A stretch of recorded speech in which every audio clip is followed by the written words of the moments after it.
Good morning on this slightly cool, cloudy February the 25th. Welcome. Hi, I'm the Reverend Dr. Laura Kim Joyner, and welcome to our Sunrise Birding for Life mindfulness practice. As I said, today is February 25th. It's the ninth week of winter, and sunrise here today is at 6:58. We should see it come from over here. But the clouds look like we're not going to even see any pink. But in just a few more minutes, at 6:58, we will have our sunrise.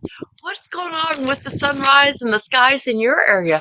We have something called the cosmic kiss coming up tonight. It's where Venus and Mercury appear very close together in the western horizon shortly after sunset. So go take a peek at it and see how the two are really close together. And the moon is waxing gibbous. It's getting bigger. It's up in the sky a good part of the night now. So how about the birds? What's going on in the birds in your area? We've been having a wild turkey calling over here this morning, gobbling quite a bit. It should quiet down about now. And chipping and sparrows. It's pretty quiet right now. We went for a walk down along the Saluda River in Columbia a couple days ago, and the ospreys are tending their nest. They're coming back. They're here year round in South Carolina, but in our area, they increase in numbers and come up from the south to nest. So if we see any more birds, we're going to pause and we're going to take a look at them and see what's going on here today. Paying attention to the beauty around us. They're slowing down so that we can see the beauty around us.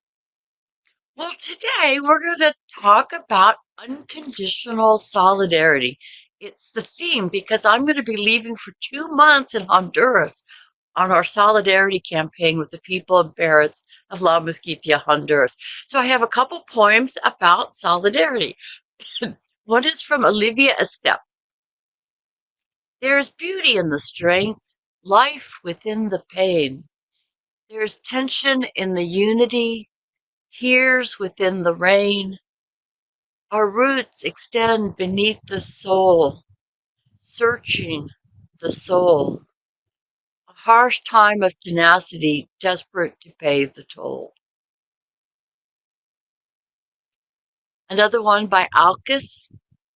Easier would be load the world on the back if everyone participated with their shoulder.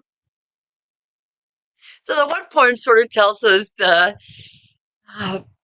that even in the harshness of the world, even in the pain of this world, we're all connected. That is our story. And the second one says, yes, and let's help each other out. And so those are sort of the two aspects of unconditional solidarity.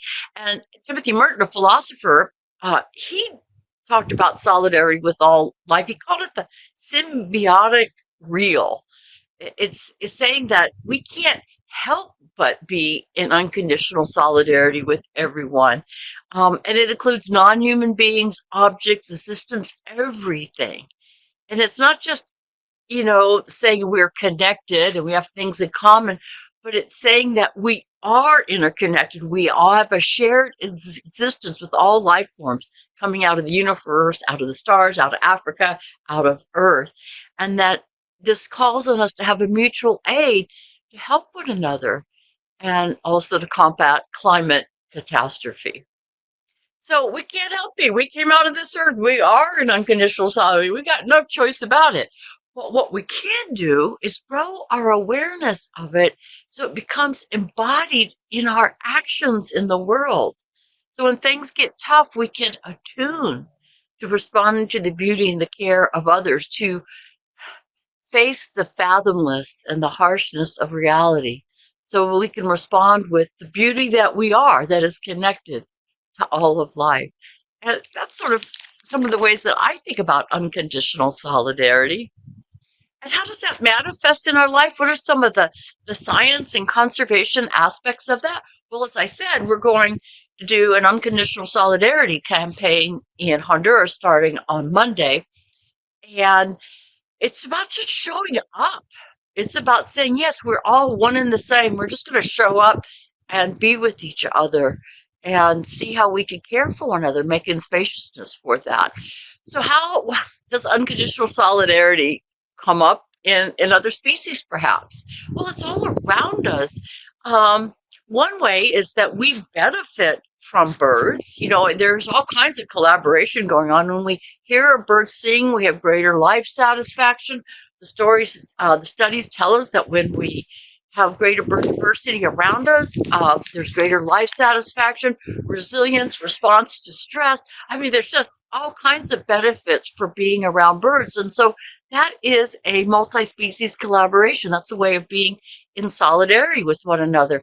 And we know that mixed birds often forage together, sparrows and some warblers and the jays will come along, and it's the many eyes. We have more eyes looking for food, so they're helping each other out. And then again, between birds and people, another one is the honey guides. This kind of bird that they have become attuned to the calls and the whistles and the sounds of humans who signal that they're ready to go hunt for beehives. So the honey guides will lead them to the hives, and the humans can break them open and harvest the honey. And then the honey guides are there to eat the remaining honey and some of the larvae. So there's definitely a collaboration about how we share our lives together. Unconditional solidarity is not easy. It can be harsh because we share our lives not just in beauty and collaboration, but there's undercurrents of tragedy and loss. One time I was out for a walk in Florida, northern Florida, and I heard, oh, there goes some American crows over there. I don't know if you can see them coming behind me here. Here we go. We've been seeing them about every day. So I was walking along and I heard a great cacophony of bird calls. And first comes in front of me a Cooper's hawk, and in the Cooper's hawk's talon is a northern flicker screaming and crying. And then behind that Cooper's hawk comes a red tail. I'm assuming to try to take the flicker from the Cooper's hawk. And behind both of them are all these groups of species chasing them all because they're like a mobbing event. And it was just tragic and awesome to see all those birds coming together to steal, to kill, and to protect. So it's not always wonderful, our unconditional solidarity. Mary Oliver has a poem about this called Farm Country. I have sharpened mine eyes. I have put on the heavy apron. Maybe you think life is chicken soup served in blue willow patterned bowls. I have put on my boots and opened the kitchen door and stepped out into the sunshine. I have crossed the lawn. I have entered the hen house. Yikes. So I don't really mean to be right now emphasizing the complexity of the cruelty of our current diets and the way we live here, but to point out that human existence has always contained cruelty. Human survival has been about screaming animals in our hands, such as the Cooper's hawk with the talons around the flicker.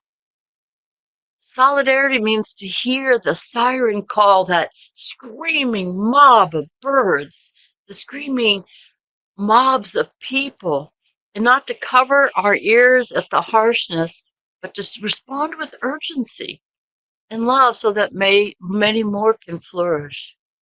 Because we know that the flicker wants to live, as does the chicken, as do we.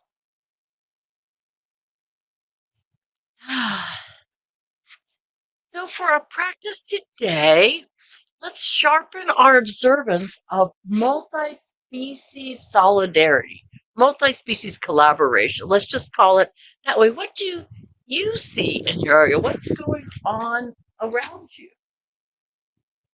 What is happening? Well, I'm thinking about all the trees that we have here, how they produce oxygen that so many other species benefit.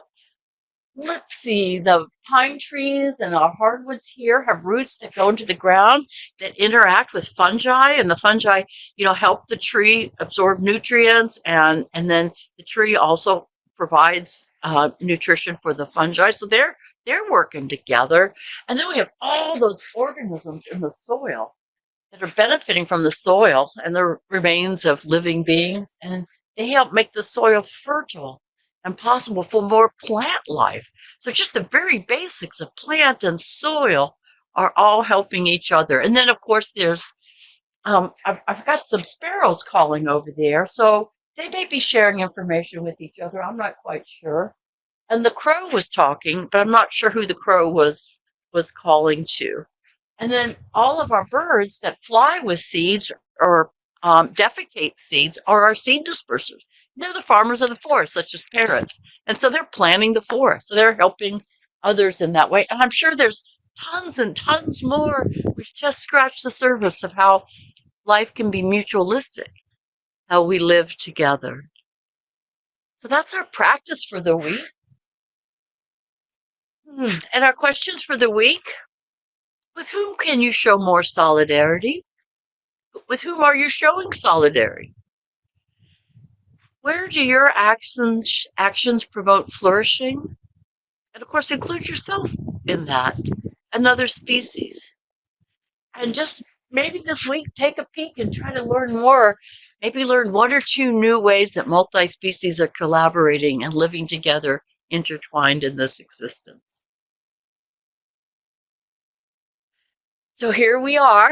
We're at the end of our mindfulness practice. I'm just so interested in the birds that are going on around here. They are pretty quiet today. Um, so I'll be back in 2 months. Don't forget Parrot Awareness Day coming up on March 10th. It's a social media extravaganza trying to saturate the world with the idea that to be in solidarity with the parrots and people of the world, we spread the message that none are free until all are free, and no more birds in cages. So please check our website at One Earth Conservation to keep. We're going to be broadcasting live every day from Honduras, not just once a week like we do here at One Earth Retreat Center. And I just so glad you've been with me the past couple months while we've been doing these sunrise services. And we will see you in Honduras.